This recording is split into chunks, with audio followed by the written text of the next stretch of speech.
Yo, what is good guys? Welcome back to another video. Today in this video, we're gonna rank all the F1 games because I had nothing to do else. And I said, why not rank all the F1 games? Because I'm always bored and I don't know what to record for you. So I decided to just make a ranking video. And yeah, I hope you enjoyed the video and let's get into it. Alright, so here we are at the tier list.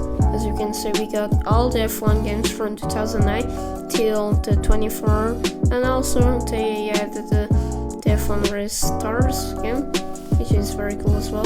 But anyways, let's start off by F1 2009. This game, I never played it, but I saw a lot of gameplays, and I think it's not a bad game.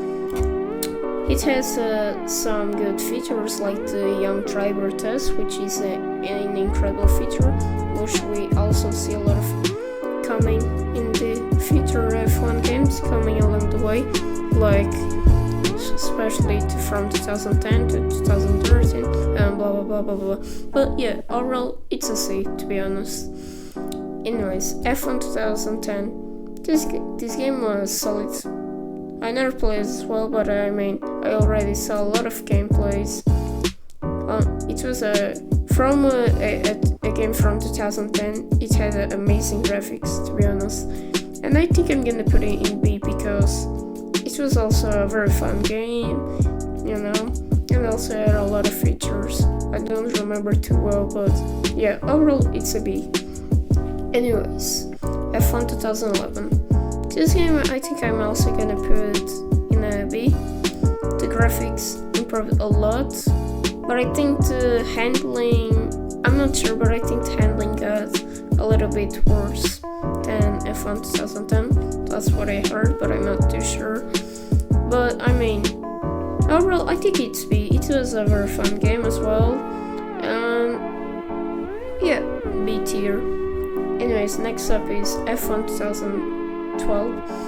This is the first game that I ever played from the F1 Codemasters and AA games.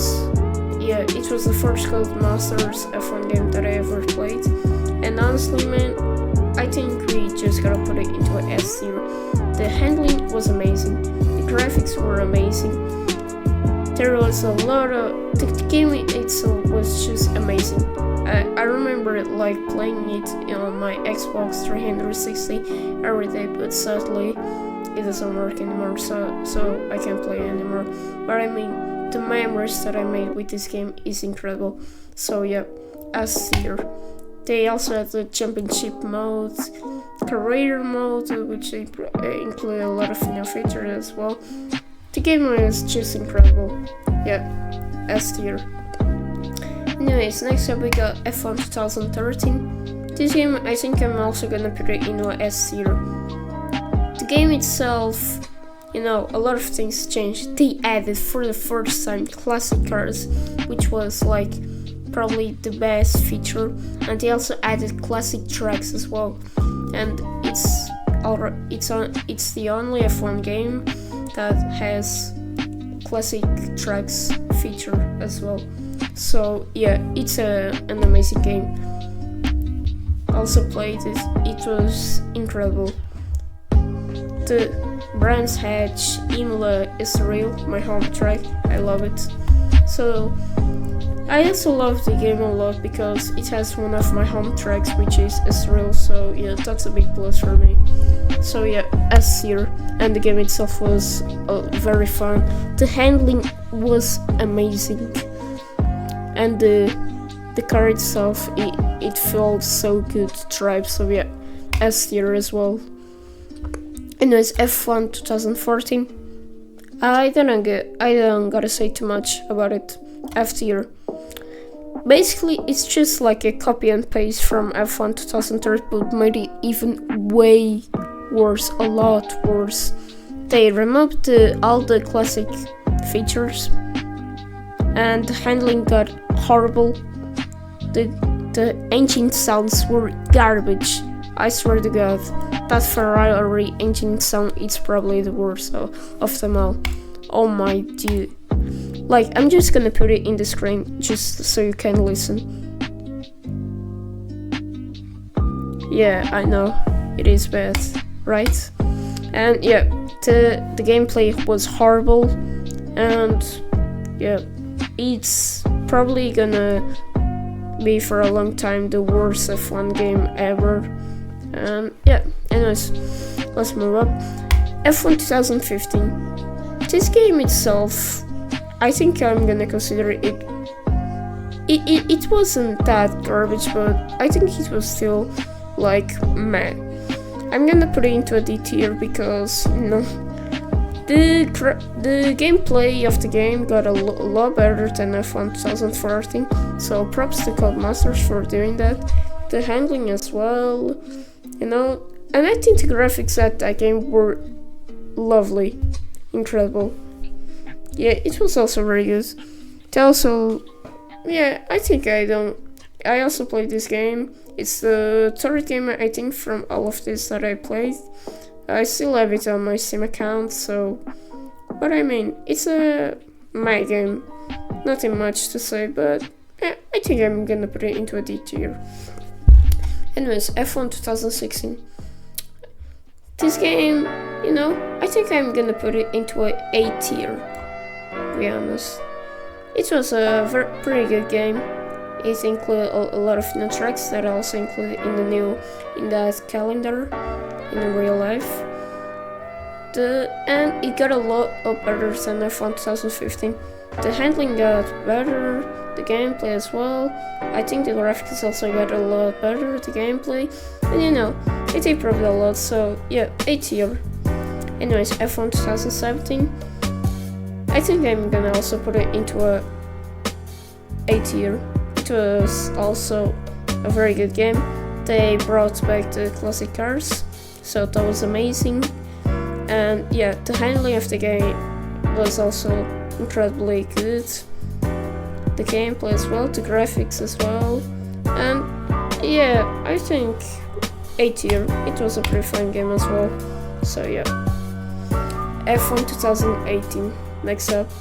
A tier as well. So since 2006-2018, the games have been very good. So yeah, F1 2018 was also the first game of all these that I played. It was a very good game itself. I put it into a tier because it had classic cars. The engine sounds of the game was perfect. Seriously, the engine sounds was amazing. Probably the best game with the best engine sounds. I'm not gonna lie. The game itself was just amazing. Probably one of the best games that I ever played from Codemasters. And yeah, A tier. The handling also got a lot better than these two. And yeah, the gameplay, it was also a very fun game. And yeah, A tier. Anyways, F1 2019. I never played this one, but I mean, this is where I started to becoming. I mean, I started watching F1 since 2019, but here in 2019 I got even a bigger fan of F1. So, and F1 2019 wasn't a bad game. I think I'm gonna put it like, no, I'm gonna put it into a, honestly I don't know, but I will put it like in the middle of A and B, like here in the middle, because it's, but I mean, I think I'm gonna put it into A. This was I think the first time that they added the My Team mode. I'm not sure, but I think they also added a lot of new DLCs, like that Ayrton Senna and Alan Prost one. And yeah, and this is where the graphics improved by a lot. Yeah. And since 2019 to 2024, the graphics have pretty much been similar. But I mean, the engine sounds of the game were not that bad. I kinda like the Ferrari one because it kinda sounded realistic. And yeah, the gameplay of the game was also very good. The game was very fun, and yeah.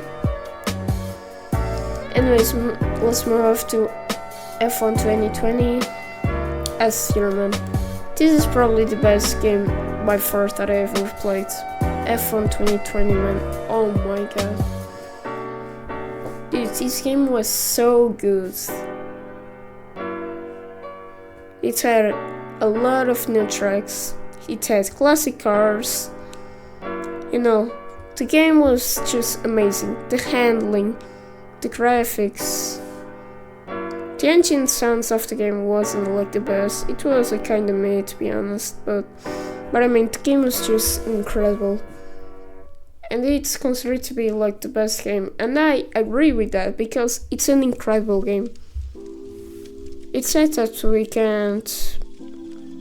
we are probably not gonna see anything like that in a while, because now that EA took over Codemasters, games have been absolute garbage since that. But I mean, F1 2020 was incredible. S-Tier, one of the best games I ever played in my life, and yeah, S-Tier. Anyways, move up to F1 2021. I'm gonna put it into A-Tier. It was a very good game as well. They removed like the classic cars, which was kind of sad, but they replaced with a story mode, which has also have been in F1 2019, but it was a total different story. So yeah, I mean, they still kept Devon Butler though, but yeah, but I mean, it wasn't that bad, the story mode. I think it was kind of interesting. But yeah, this is the game that I also have the most hours in. I think I have like 800 or something, and I still play it nowadays, you know. It's because I just love this game as well. I think the handling looked amazing. They also added a lot of new tracks like Imola, Cheetah, and Portimao, which I loved it because it's my home track, you know. So yeah, I love this. When it came out, the Portimao, I fell in love with this game. And yeah, A-Tier. The game was very fun, and I loved it as well. So yeah. Anyways, moving up to F1 2022. Yeah, this game itself was trash. I played as well, but the game was horrible. The traction of this game was garbage. Oh my god, dude. I literally got nightmares with that traction. Probably like the handling was also horrible, and yeah, the gameplay just didn't feel good at all. The game, I think I'm gonna put it into an A-Tier, probably even worse than F1 2015, and I think yeah, it's worse than F1 2015.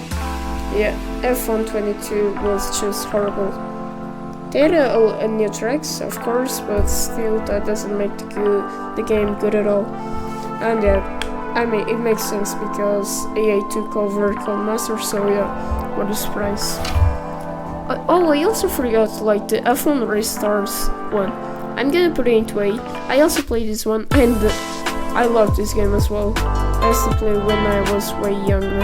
I mean, I'm still young. I'm 13, but when I was like around 7 or 6 or something, I used to play this game a lot. I used to play it like every day on my Xbox 360, which broke out like I said when I was ranking F1 2012. But yeah, this game was very fun as well. I loved it.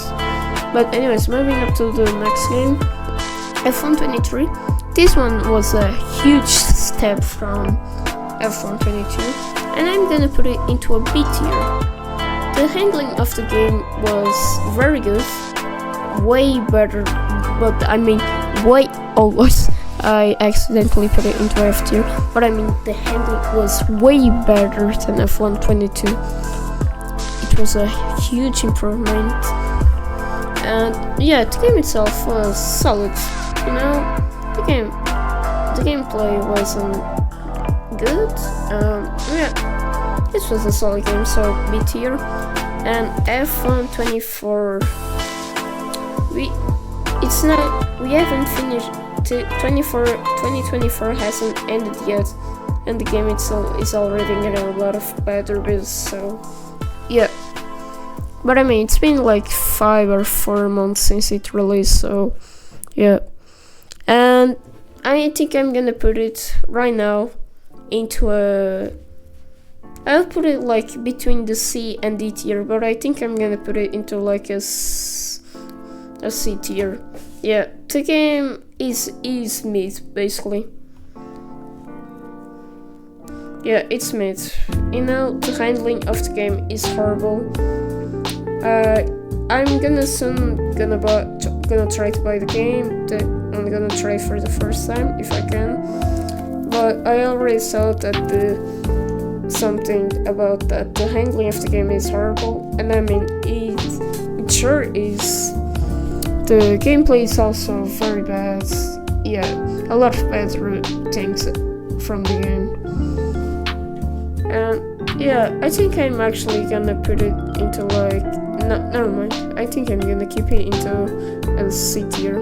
But I mean, the game is pretty much mid. The graphics aren't that bad, but still, that doesn't make the game any better now, because it has like, it didn't change that much from F1 23 as well. So yeah, C tier. But if the game just keeps getting worse, I will probably like put it into a D tier, and I think that's pretty much very fair. But anyways, that's my tier list of all the F1 games since 2009 to 2024. I hope you enjoyed the video, and please don't judge me by my opinions. I just went on what I think about these games, so yeah. I hope you enjoyed the video, and see you in the next one.